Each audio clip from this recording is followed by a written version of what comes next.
All right, folks. Pomp and Circumstances is gone. The gaming journalists have declared war on us. I am Sanji Himura. I'm joined by a different panel today.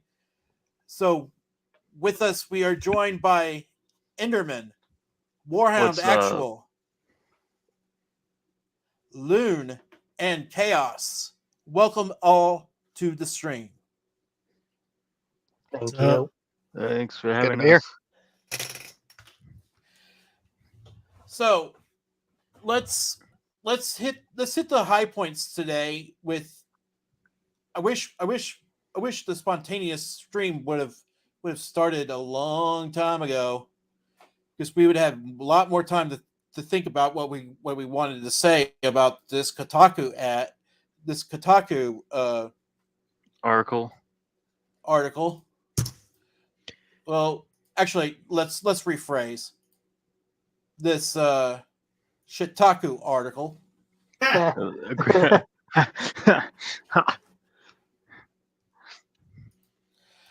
Oh God! I haven't. I just want to say I hadn't actually read the article today because I was at work all day. Send me the link in private chat real quick because I want to go over this real quick. Yeah. Go ahead. Let me do this real quick. I also haven't what the read it. amazing thing is you almost probably don't even need to read it because it's going to be the same effing dribble that it always is. Yeah. And you don't need to read it because it's the same play. It comes from the same playbook as Gamergate 1.0. Oh, exactly. I it's figured. regurgitated nonsense ad nauseum. Yeah. Sweet Baby Inc. doesn't do what some gamers think it does. You mean what they say they do? Yeah. Yeah, I mean, let's get this trash out of here.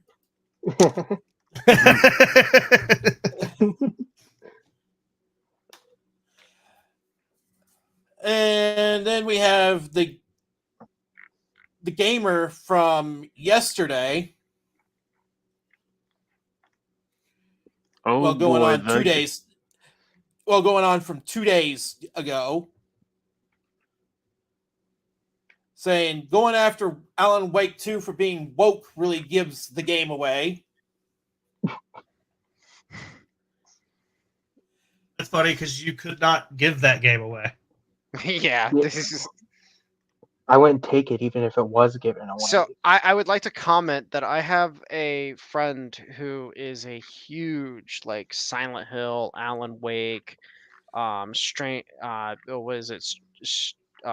Life or Stranger Than Life or whatever the hell it's called. And even she is like, Alan Wake 2 is a fucking hot piece of garbage. She hates the fact that she fucking bought it. She hates it. Is it IGN Games? Isn't that the website?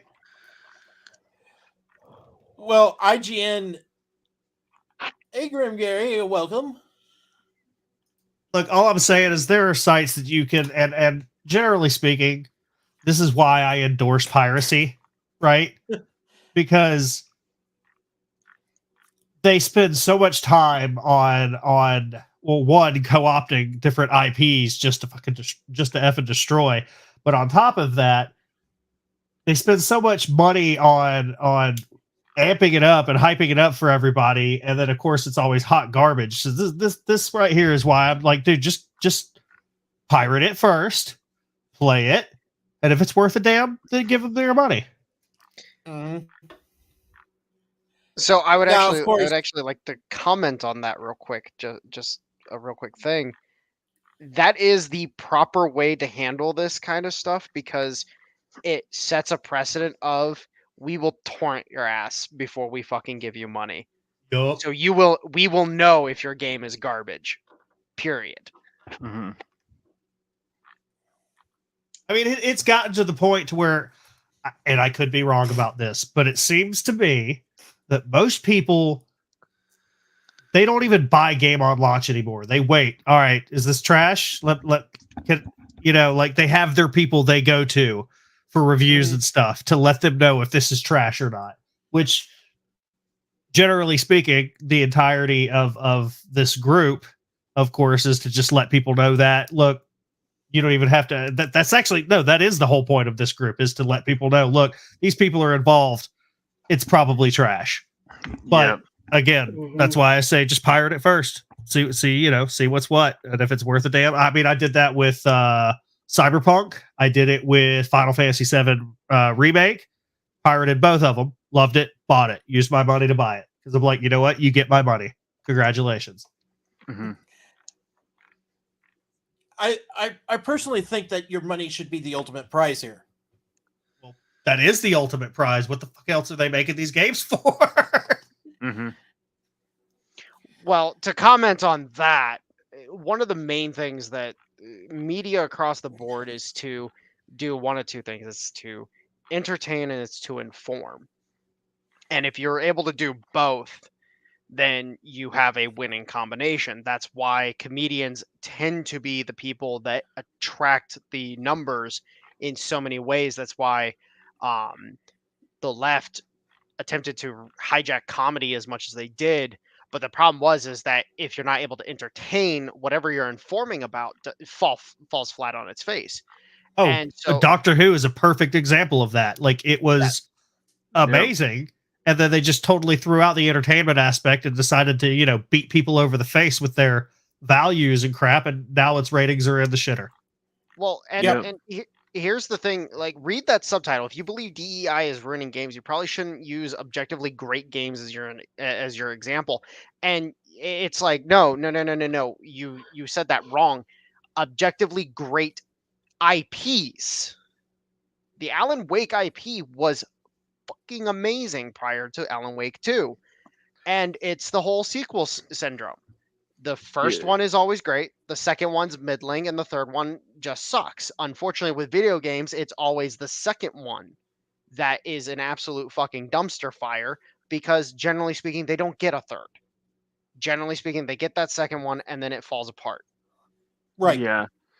I mean, there's outliers to that, but generally speaking, yeah. Also, to say something about 2, the main character of Alan Wake 2 used to be white in the first game, but they changed her skin color in the second, which was really weird to me personally. Well, wait, gender bending and race bending. Yeah, they actually did it. Yeah, that's fucking hilarious. I love how when it goes one way, it's a complete travesty, right? But of course, if it goes the other, well, you're woke. So, you know what? You know what we need to do? We need to take John Wayne as Genghis Khan and make that as a fucking video game, and then just really just throw it in their faces, like, hey, here you go. You want to bitch about something? Oh no, it's okay. You remember when the wokies were complaining about Ghost in the Shell because how dare a white woman play this Japanese woman? Okay, you clearly have no idea what the hell you're talking about. The entire point of this world is that your mind can switch bodies at a moment's notice. Also, it was a Japanese woman's mind in a white woman's body. Get over yourself. Maybe know what you're talking about before you start running your mouth. Well, yeah, but Ghost in the Shell is too fucking advanced for 90% of these people. You look at like a great fucking example is when they freaked the fuck out about Power Rangers, the bootleg fan project that what's her name again? She played Starbuck. Fuck. Oh, Google away. You guys know who I'm talking. You guys, the chick. Her name's not coming to me.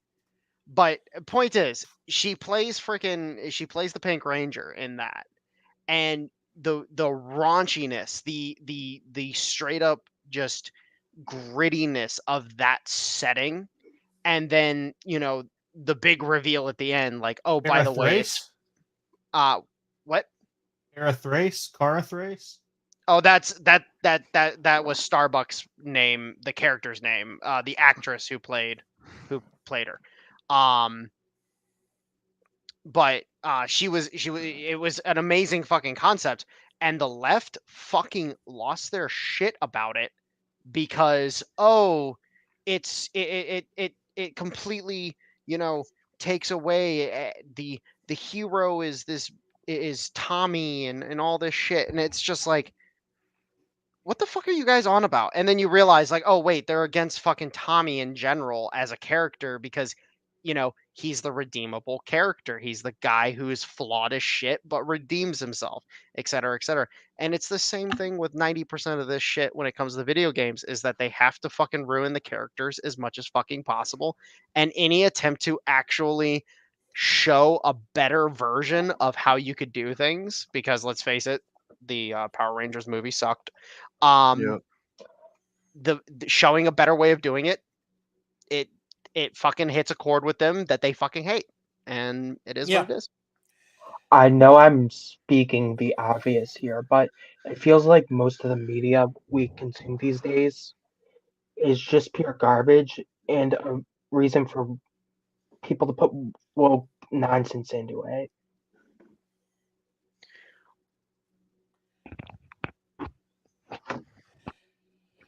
Well, if we're being honest here, they're just check boxes for the journalists to check.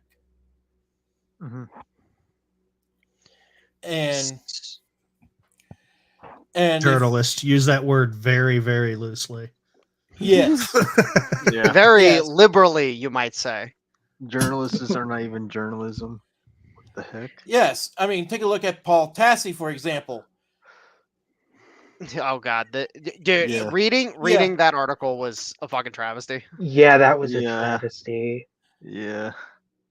Yeah, he was defending Sweet Baby back in February of this year. And Excuse me. this was long before the curator came to be. Well, I would like to comment on that too, because that is the hilarious part, is when you kind of out like what people are talking about. Like you kind of bring it to the forefront by outing yourself. Because here's the thing is that people were like, "Hey, why the fuck is the story such garbage?" And then you sit down and you realize that they are outing the fact that yes, this organization had a hand in this. These other organizations, to be completely frank, let's be completely honest, Sweet Baby was probably not the only consulting firm on this. Yeah. Probably not.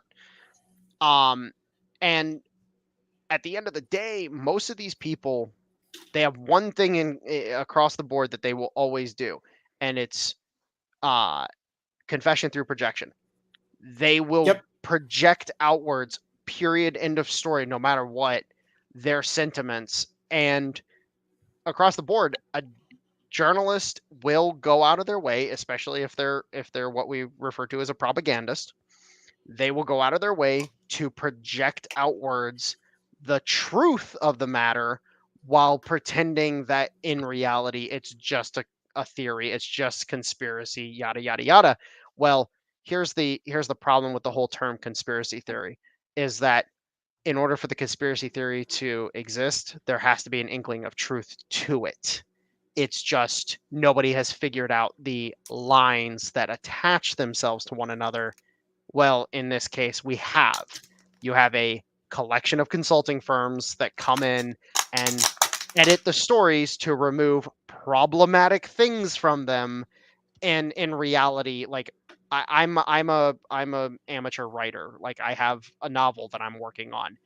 If somebody from Sweet Baby was to read my novel, they would writhe and rage because they would be like, you can't fucking write that. And I'm gonna be like, sorry, the battle between heaven and hell invading Earth. Sorry, I can put whatever the fuck I want in this book because it's meant to be a grisly piece of shit. It's meant to be raunchy. It's meant to be grisly. People being sacrificed to demons and stuff. Yeah, that's going to be part of the book. So you know, it unfortunately these people they just don't know when to quit, and then they end up getting their Twitter accounts banned because they decide to try to circumvent bans and rules and stuff. But at the like end that. of the day, these damn consulting jobs are basically make-believe jobs. Games do not need consulting firms. Movies do not need consulting firms. You get by, it's meritocracy, right? If it's good, people will consume it. If it's not, people will not. Period. So question they're just I- trying to keep themselves friggin' relevant. Mhm. And it's mind-blowing how it's even like, how are these people even getting paid at all? But of course, we all know, Well, we all know why, I because actually these have- gaming companies are scared to get read at on effing Twitter. Well, Yeah. I have some context to the whole fake economy side of things, but I will get into that here in a bit. The question I have is, how did these consulting groups even come to be? Well, you have I just Well, said yeah. because these Yeah. companies So, I mean, are like, afraid of getting read at on Twitter. That's where they So, popped up. So okay, we need someone to tell us how to not get yelled at Sanjay, on do you social mind if I media. kind of get into a little bit of a tirade? Do you mind? floor is yours. Okay, so what you end up having across the board is what I affectionately refer to as the fake economy. The fake economy is basically jobs that have no purpose whatsoever in existing. They just exist. 90% of them, for example, are like human resources. You mean You're like most of our government? Well, yeah, bureaucrats are part of that as well. But human Yeah. resources is the classic example of this because in reality, how many HR people do you need in a company? Generally speaking, most companies, the best way to look at it is depending on the roles that need to be filled. So, like, say for example, you have an HR team for finances, like employee wages, an HR team handling like complaints within the company, et cetera, et cetera. At most, depending on it, you might have a team of like 5 people for a company of 1,000 employees on a actual level. But then if you look at most HR departments for 1,000 employees, or hell, even 100 employees, generally speaking, there's like 10 or 15 HR people. And it's the same thing across a lot of these jobs where, like, for example, the number of consultants that get called in on a project. Henry Ford is a great freaking example of somebody who actually knows how to fucking do business. And the guy, he classically said, like, you ask the question, I'll call the person who can answer it. I'm not the guy who knows everything. I built a team of people that know everything. And that's the whole point, is that we've gone away from the idea that we need 1 or 2 guys to form that team of people who know certain things about a topic. Like, for example, a team of guys that know body work, a team of guys that know motor work, a team of guys that know tire work, et cetera, just keeping in line with Henry Ford. The 1 or 2 guys being on each of those teams, now companies are being forced into this idea of having 10, 15 people on each team that, each person has his own little specific thing that he does. But then you look at things like development studios where, you see the products that single people can put out, like Manor Lords, Slavic Magic. He's fucking blazing a trail with probably what will be the longest lived medieval simulator in the entire world. Manor Lords is probably going to break records that nobody expects at this point in time. And the dude's deving it on his own. He doesn't have any outside help. He doesn't have any internal help. He is a single dude. Now, imagine what some of these AAA studios could fucking do if they just trim the fat. If they actually had, okay, we're going to have 80 guys working on this game instead of 800 guys. A little bit of a exaggeration there, but the concept still remains. If all of a sudden they start cutting down their development teams, they can actually start working on different projects at the same time, rather than just doing the classic, oh, we're going to work on one project and then we'll go to another one and then we'll go to another one. Example being like 2K with the basketball games, Madden Yeah. being EA's flagship project, and then they have some side stuff that they Mhm. have, maybe, et cetera, et cetera. But then there's another aspect to this that most people don't consider, and that is the devs themselves. So I forget the name of the guy off the top of my head. Unfortunately, I'll have to go try to find the interview that the guy did. But basically, he said it like this. He asked for a combat module to be written, basically just the basic algorithm for combat within this game that he was working on. He was the lead developer. And he went to one of his guys and said, "Hey, I need this. I need it by this afternoon." Well, guy goes to his people, comes back and says, we can have it in a month." And he's like, "What the fuck do you mean? I could write this in 45 minutes, but I don't have the time because I'm deving other shit. Go get it done." And so the guy goes back and he's like, "Okay, well, the best we can do is 2 weeks." And then and eventually what this guy figured out is that people are so scared shitless of actually getting done quickly because they're afraid of losing their fucking jobs. And the fact of the matter is that what dev companies, if I were to run a dev company myself, what they need to start doing is that they need to start contracting hard. They need to be like, "Oh, hey, no, you don't work for us. You're not an employee. You're a contractor. You are here for the extent of this project. You get paid this amount of money. If you do not complete your job by this point, you will be cut, and then we will find somebody else to finish the work for us. And you don't get any more contracts after that. You're done with our company."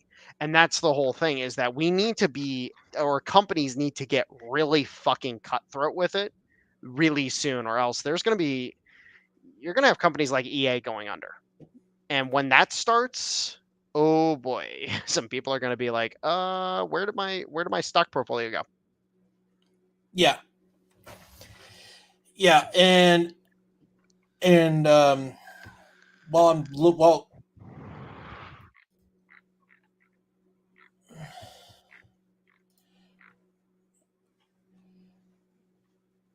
and I'm looking for something while you were doing the little tirade, and I couldn't find it.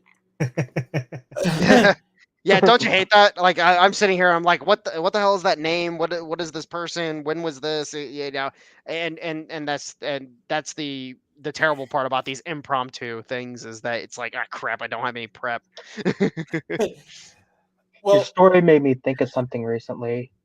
I actually had played Suicide Squad on Xbox Game Pass, and the first thing I thought was, okay, I don't see what the hate was all about, because like I was 10 minutes in, but then as I started playing, it looked to me like this was just basically like Fortnite. That's what level it was on.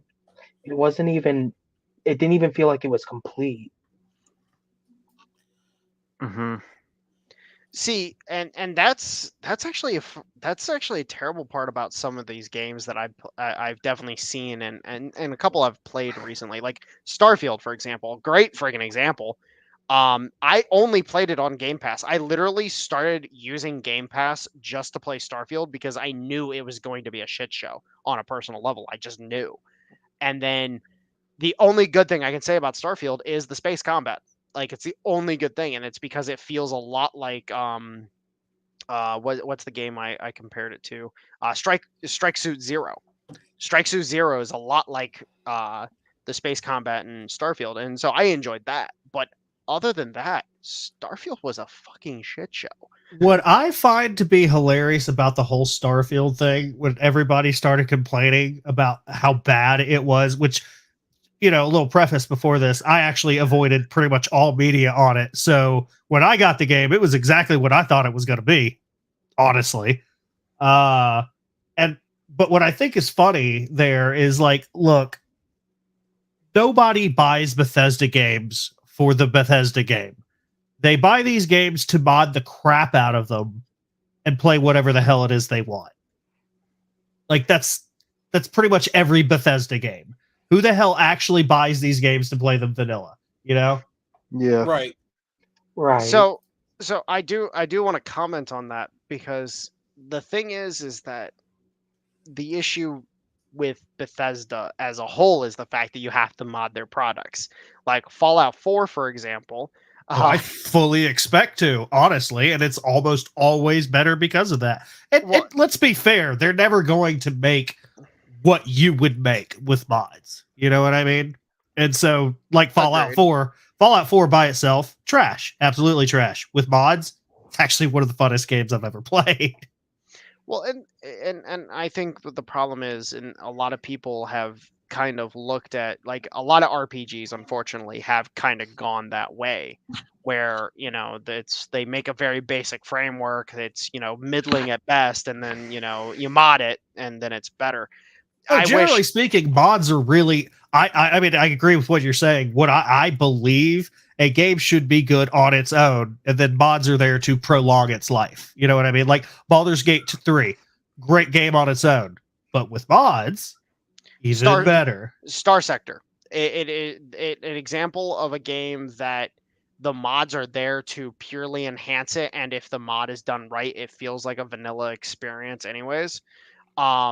Cyberpunk did a lot of that, actually. Like in one of their last updates, they took a whole slew of the most not famous but popular mods and just made it in-game vanilla. Well, and that's the thing, though, is that, like, with Star Sector, the vanilla experience is very basic, but it's a sim game. It's meant to be built upon. And so the modding community adds in, like, for example, one of my favorite mods that they did was adding in frickin' mobile suits. Mobile suits are a unit that you can have in the game that fly around acting as, like, fighters and bombers. And they're really fast, they're really agile, and they're really freaking deadly. And it is hilarious to see them because they fit so well within the setting. Like, even though it's kind of weird if you've played the vanilla version of Star Sector, they fit in the setting really fucking well. And it's like, oh, well, crap, that's a really well done game with a really well done mod. It's just, it's annoying, to say the least. And that's why I kind of just don't like Bethesda anymore. I'm a Morrowind baby, so here it is. So my first ever video game. So just a little history. My first ever video game was Warcraft 2 at 4 years old. My second video game at 6 years old was frickin' Diablo 2. My third video game at 9 years old was fucking Morrowind. I literally got 3 of the best franchises ever up to that point, and then everything after those points, well, okay, Warcraft 3 was actually still pretty good, but after those points, it kind of slipped, and then everything's kind of been downhill since. God, you're making me feel old. My first games was like Frogger. I'm 28, man. I'm 28. Come on. Okay, I got a decade on you, so I guess that makes sense. Hey, there you go. You're the same. My first game was Paper Mario. Oh, my first game was Pokemon Stadium. What a chat. Oh, making me feel old. Jesus. Loon, you poor bastard. Yeah, well, But look, I got to. I think when live I got the started retro gaming, period. I really I touched like Frogger and stuff like that, which was like your Galaxis. Yeah, I don't mean, by the way, the PlayStation 1 Frogger. I'm talking about, Yeah, we're talking about old school Club Frogger here. Yeah, like the joystick and Bro, shit. Yeah. Bro, I played Frogger on a DOS computer, so. What, Chad? I still remember the original Teenage Mutant Ninja Turtles game on NES. NES, yeah. Yep. I had that Great on. time. I had that remastered on one of the GameCube games. I thought it was like Donatello's bow looked like he was just sticking his tongue out every time he Real shit though. N64, best game for N64, Star Wars Rogue Squadron. Yeah, That was a damn good game. yeah, that was a good game. That was a good game. Oh, look what I dug up. I was a big fan of Perfect Dark, actually. Hi, you can't be racist against white people. Thanks for tuning in. Yeah. I still Yeah, remember yeah. the first time I heard that saw that argument, tweet and I earlier. don't even I know how saw the that hell to tweet argue earlier. I against that just, like, madness. Dude, okay, so I do want to say this as like the dude here.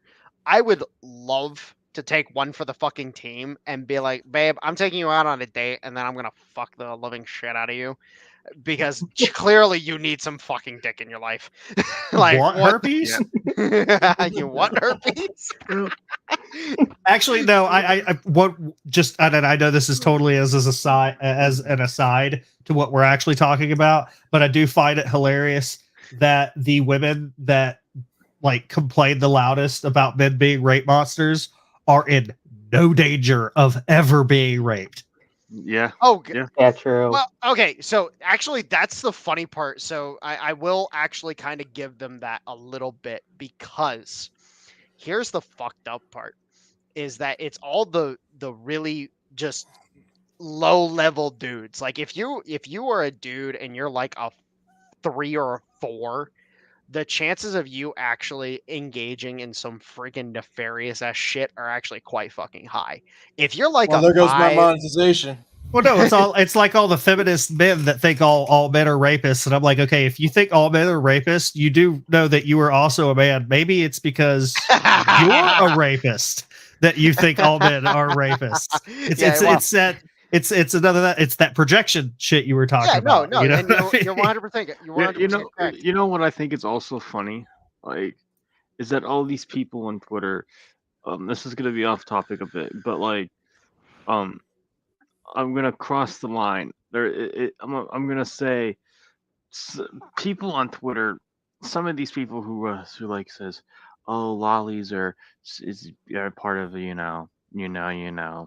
um, and it's not true, and turns out they are those people." Yeah, I think that's kind of funny. I think personally. So here's here's the thing I have with that whole argument personally, and this actually ties into Sweet Baby and a lot actually if you think about it in the Mhm. right way, is the people who rage against something the hardest tend to have something hidden in the fucking closet. Right? Yep. Mhm. They tend to have something there, and Well, it's a classic liberal or leftist tactic. no, Is no, no, no, no, blame no, no, blame no. people for what you're actually No, doing. this is a classic. This is a classic guilty conscience thing. Yeah, that's just Because, like, casual. So you're trying to for tell me that example, leftists all have guilty consciences? well, no, leftists, rightists, all of them. Mhm. There's no binary when it comes to this. This is a constant, because, like, for example, say somebody says you do something, and you're just sitting there and you're like, okay, cool, whatever, and you just kind of fucking just let it go.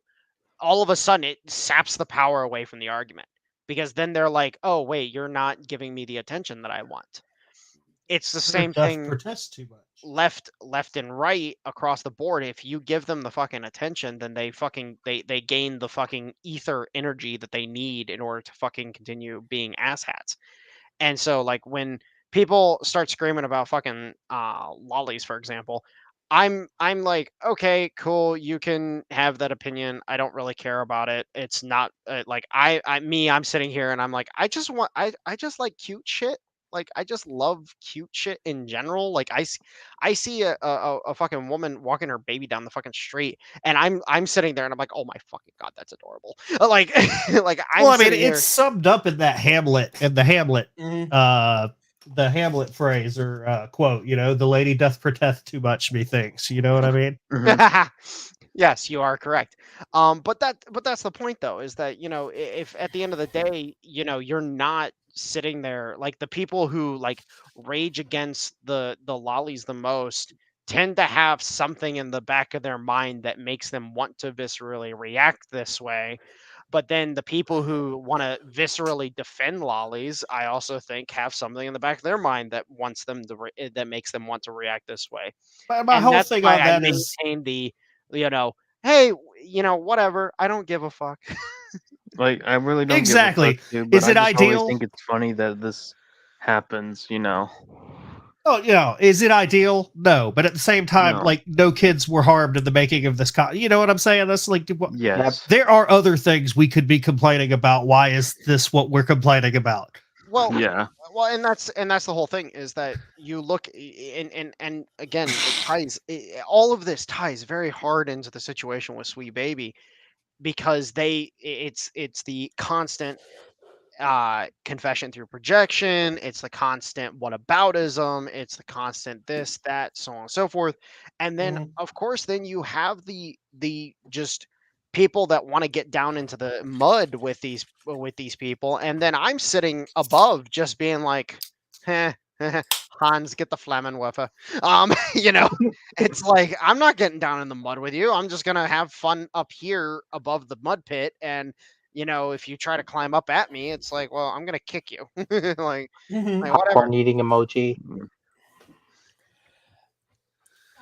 Well, Yeah. speaking of The block speaking button of the exists for a curator. reason. Speaking of the curator, we have our last bit of news. The curator group happens to shut down all discussions.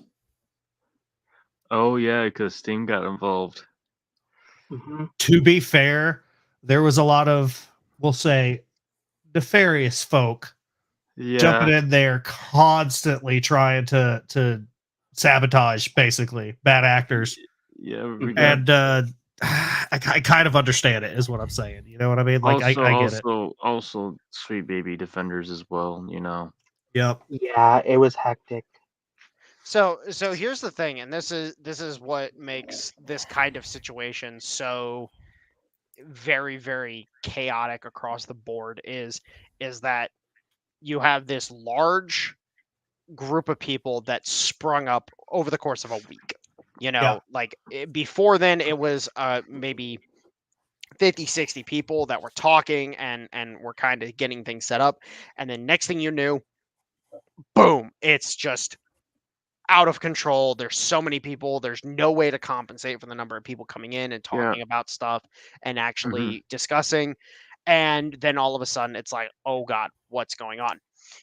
Like for example, me and a few guys, again, we're working on trying to set up a impromptu dev studio kind of thing. It's not really meant to be a proper dev studio. It's meant to be a middle finger. It's meant to be, hey, no, we're gonna do stupid little projects that are gonna be fucking great. And mind you, one guy is a mobile game developer turned 18 plus game dev. One of them is a fucking 18 plus game dev that he does not want any of us knowing what games he's worked on. So I can only imagine what the fuck he's done. And then the other guy is a freaking he's learning. He's starting to learn how to do stuff, and he's starting to play around and get to learn. And me, I'm just the crazy bastard in the corner being like, hey, come over here, let's have a drink. It's like, let's talk. And we're talking about trying to get everybody to start working on fucking Unreal and start learning Unreal. And I know that apparently some dude did a really like good in-depth tutorial series on YouTube for Unreal. And just the idea of being able to pull together people, like, and I would say this: if you guys know any devs, any artists, any writers, like me, I'm an amateur writer. I'm doing my own little thing. Kind of would love to see this group kind of build into some of the stuff I'm writing, because holy shit, would it fucking be a banger. But devs, artists, writers across the board, it's like, hey, send them my fucking way and we can start vetting them and whatnot, because Yeah, it's I got like, somebody I can send your way. well, I used to, but I lost contact with them. well, and that's the thing, is that the whole purpose is at this point in time is what we need to do is we need to build towards not only taking the wind out of their sails by being like, hey, don't buy this game because these guys were involved in it. But also being able to present products that people actually want to fucking play and actually want to fucking use. Like This is a crazy idea, but just bear with me. Why don't we create a consulting firm That is exactly the opposite of everything So- SBI stands for. So okay, so real quick, Call it based firm. I don't know, something. so no, actually, real quick, you cannot use the name that I came up with because I did an homage to SBI, Super Based Inc. So you can't use my name. I came up with that first. Rip. Rip. Rip. Rip. Rip. so Pieces. so can't use it. But I will say, you know, the thing with the Why not reason do why Sweet Chat link? um the reason why the situation with these consulting firms, why they're hired by these companies and so on and so forth, it comes down to the chick laid it out. Like I don't know if Sanji has the video from her Twitter available, but the CEO laid out her whole fucking thing, harass the marketing team, Yeah. harass them and make them feel the pressure so that they hire us. And all you have to do is get a activist in the company that can then sit down with the marketing team. Like, you know, you look at my girlfriend, for example. Like, my girlfriend is not, you know, a fucking vapid fucking leftist. She's a genuine fucking person who just cares about people. Me and her are similar in this vein. It's just I go about caring about people in a different way than she does. Men versus women kind of deal. And Yeah, I'm a fan of tough love too. you know, but she definitely has the mindset that, you know, the DEI stuff has a place because of what she's experienced within her fucking life. And I get that. And I'm like, okay, that's fine. But you also have to acknowledge, like, she tells me, you know, she got into a bit of a spat with me over the whole white privilege thing. And it's like, no, it's not that I have white privilege. It's that you think I have white privilege because the people up top that are fucking all of us happen to be white. And it's like, and even then, there's a good chunk of them that are not white that are part of a different class of people that are just as equally fucking everybody else. Yep. So, you know, Mhm. you know, I me on a personal basis, for example, I actually know a lot about the Black community, and like I understand a lot of the fucking problems that has affected the Black community. Hell, I tell people about the fucking Tulsa race massacre all the fucking time. And it's like, hey, I know exactly what the fuck happened. I know exactly what the fuck it led to. And then from there, you just have a constant browbeating of Blacks across the board. And it's like, what, you know, what can we do to actually help them when, you know, eventually you get into this I forget what it's called when you're abused so much that you don't feel like you have the ability to actually resist. I forget what that's called. But it's that, like, when a community becomes so abused, and that's why, like, gamers have finally just blown up. We had a catalyst in this case. We've been abused for so fucking long, but we had a catalyst. We had somebody who was completely unknown, Kabrutus, completely unknown. Nobody knew who the fuck he was. And then next thing you know, boom, everybody's like, rebellion? Let's go. Yep. But yeah, it's because Mhm. everybody was just aching for it, looking for said catalyst. Mm-hmm. Well, actually, I'll be honest, and I'm gonna say this. I don't think. Oh, Chaos left. I don't think. Yeah, Lindgren said something. I do not I at know what. all Welcome back. believe that gamers were truly back. looking for it. I think Hmm. what it comes down to is that gamers, unfortunately, and this is a big problem that I saw with Gamergate back when it happened, is that they didn't have the motivation. And this is an issue with media in general, is that they didn't have the Mhm. motivation to actually seek out change because of the fact that they didn't have the financial resources. Well, you're now 10 years in the future, 11 years in the future, basically. Hmm. And now you're sitting there and you have the ability to build these financial resources quite fucking easily. And next thing you know, it's like, oh, hey, Kabrutus starts up a fucking. Kabrutus could start up a small outfit that people donate small amounts of money to. You could get, like, say you get everybody to fucking throw $5 a fucking month to this outfit, where they dive deep. They start researching the shit out of a lot of companies. They start picking apart a bunch of these fucking portfolios, and they start finding everything. Eventually, it's going to lead to us finding out some really deep, dark shit about fucking, like, for example, fucking, say, BlackRock with the ESG stuff. It turns out that a bunch of these gaming companies are getting a shit ton of fucking loans from BlackRock. And we start finding out that, okay, so BlackRock, the largest unofficial bank in the fucking world, is literally got its hands all over the fucking gaming industry, and it's using it as a weapon. Shit, we could find out some really deep, dark shit. And it's hilarious that Crabrutus, again, a fucking completely unknown random dude from Brazil, just a fucking, 2 weeks ago, basically, is the guy who could actually do it. Hmm. Mm-hmm.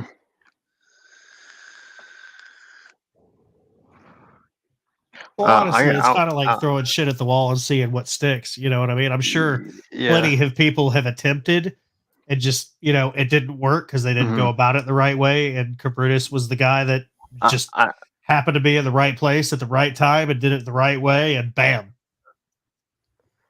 I want to bring up a very good point going on. The whole Steam group and stuff like that.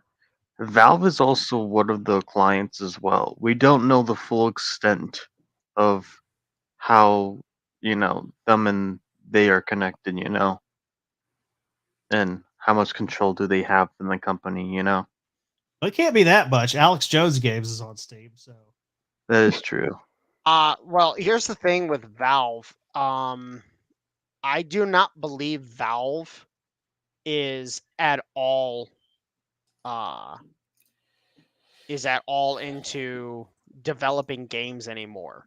Like, basically, effectively, let's be honest, they have their flagship products like Half-Life, Counter-Strike, Portal. Like, they have their flagship products, but they are not Team Fortress.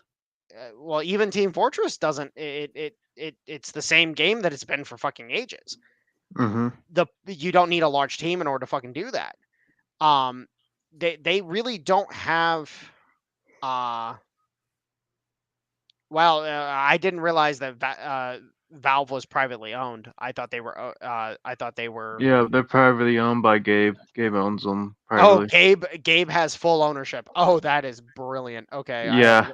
I have a little more respect for Gabe now. But the point is that. Oh, go ahead, Sanjay. Go ahead. I did find a clip. Oh, go ahead. Let's see this. Let's see this clip. Oh, this is the clip. This is the clip that I see. I know this. This is the one they Oh, I've seen this. Terrify them pretty much.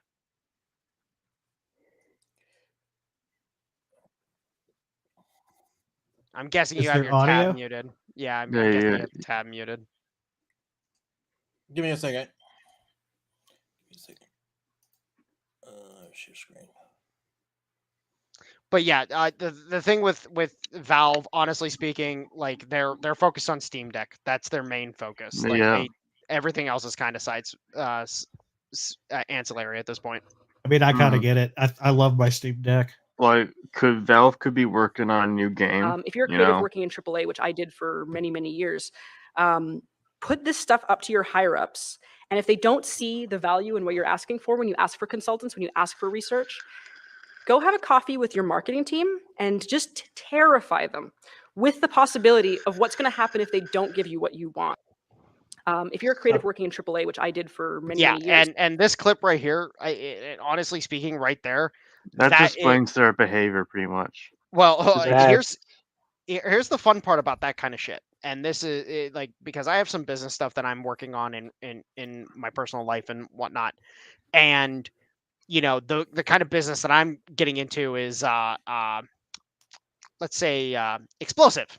And the the fun part is that consultants tend to be, oh hey, this product would be better, or that that way of doing it would be better, et cetera, et cetera. Whereas with gaming as a whole, the consultants tend to be product research 90% of the time. Or really, it's probably 99% of the time. There's no actual like good input that a consulting group is going to fucking put into your product. Yeah. Yeah, they have no And experience. and across the board, the research is purely going to be based off what they can actually acquire.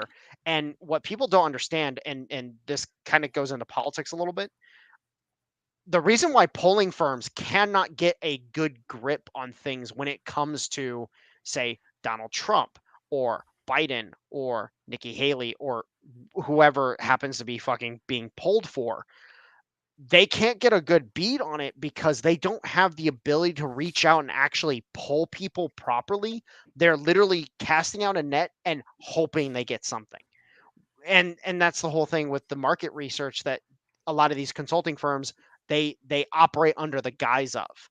They operate under the guise of market research. Well, the problem is that they don't have the ability to do market research because they don't have the fucking resources and the reach to actually fucking do anything. And so they interject in different ways, like interjecting on writing and a few other things like that. So it's like across the board. Like I see that kind of fucking behavior and I'm like, you are a fucking threat and you need to back the fuck up, because I'm about to fucking go off on a one sec split and you're not going to enjoy it. Just to keep you guys in mind, Valve could be working on a new game because you guys realize they're doing like a Steam Deck VR headset, which is announced and you can buy. But could they Well- maybe making something for that platform? Well, to they test- do have the Half-Life VR stuff, which Yeah. again, Half-Life is one of their flagship products. The thing with Gabe, and this is the one thing I do know about the guy quite a bit, is that he's very, very conservative when it comes to his business practices. He does not take risks that are going to lose money. Like, for example, Counter-Strike 2, the reason why they did what they did with Counter-Strike Global Offensive was, we need to make sure people make the transition to Counter-Strike 2. So they shut down the servers for CS:GO. They said, no, you will transition to Counter-Strike 2. And so that hyper protectionist conservative mindset when it comes to business, I don't see Gabe going out of his way to develop a new IP unless he absolutely has to. He's going to focus on his services. He's going to focus on his tech development. And let's face it, the Steam Deck, what analogous product does it have? You got the Switch, but nobody else has anything like it. Like an And so- Asus, Razors has a kind of a thing. They're Well- kind of doing, but the well- thing is about how Steam works and how definitely those other handhelds are. They use Windows for those other handhelds, while Steam Deck is using a custom-made operating system that's built on top of Arch, which is a different story, and how the code is a little different, and how games can run through Windows is also different because it's not Windows. You can't just run Windows code on Linux natively. You have to have like a thing to kind of convert it, which what Proton is. It's a basically modified version of Rhine, which was named, I am not kidding, Windows is not a emulator. That's what it means and what it stands for. But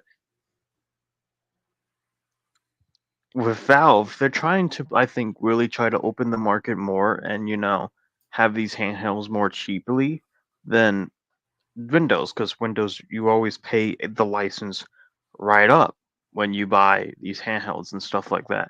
Yes. Right. Well, and here's the thing to remember about that is that you look at Steam as it stands right now, like the only functionality that Steam does not have is that it does not connect to the internet and have a search engine. That's the only thing Steam is lacking. And if it gets to the point where they do develop a search engine and that is capable of actually competing properly, Steam will completely blow the market open, because here's the point is that you have full integration with Steam on the Steam Deck. You don't have the normal, inefficiencies that come with Windows. And let's face it, Windows is not the most efficient. It's not the most glamorous of operating systems. It's very It's basic bloat. on it.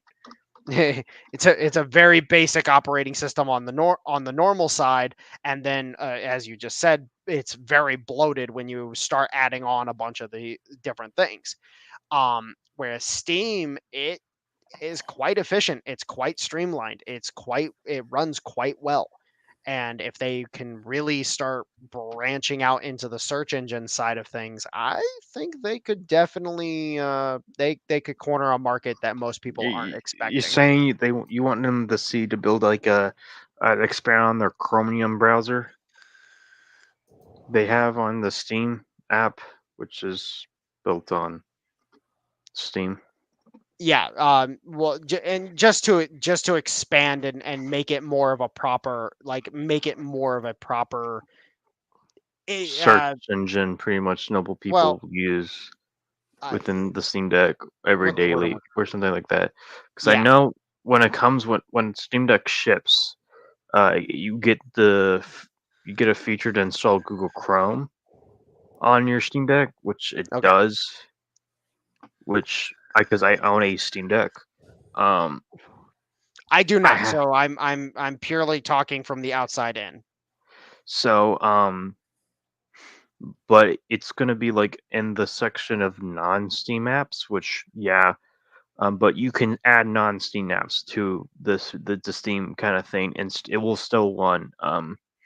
Most apps probably won't be like 100% solid. You may have to do some tweaking, which Steam Deck is kind of more for tweaking stuff. It's never going to be like Windows, which is going to be perfect, but because of the less bloat it has, it's more nicer on the system, I think, and definitely in the Ultra Culture they have built in the Steam Deck is really, really nice because AMD's drivers are really open source in Linux. With Windows, it's more like a proprietary software and close drivers and all that stuff because Windows and Microsoft is big scary corporation, you know. Mm. Hmm. But I think AMD runs 10 times better on Linux than on Windows. That's what I can agree on. Well, unfortunately, we might have to leave it here. Okay. Yeah, I have to go anyways. Okay, see ya. Yeah, I have to get to bed. So, unfortunately, I'd like to thank you all for attending. You're Okay. welcome. This has been a very educational talk. And we will see you Monday for the W2 report. And we will see you next time. Okay, Holla. see ya. Bye. Bye.